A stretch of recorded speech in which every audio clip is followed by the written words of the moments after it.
Hello everyone, so if you want to hide your number when making calls on your Realme C67, first of all we gotta open up our phone application. This is the icon which you use when you are making calls, so choose it.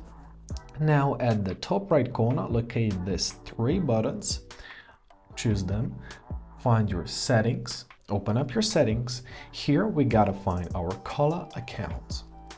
So open it up. This option will allow us to manage SIM card settings. Now choose the SIM card which you want to use.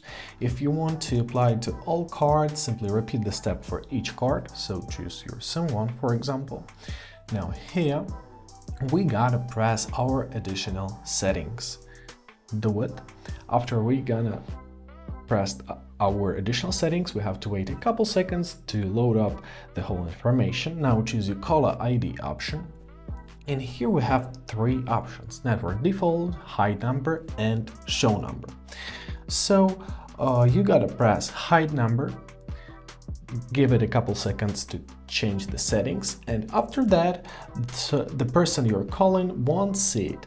If you want to revert this, simply choose network default or show number, just like this, and everything gonna be to the basic. Now your number is hidden and you can call without worrying about it being visible. And basically that's it. I hope this video was helpful. Thank you so much for watching. Have a great day and please consider subscribing to our channel.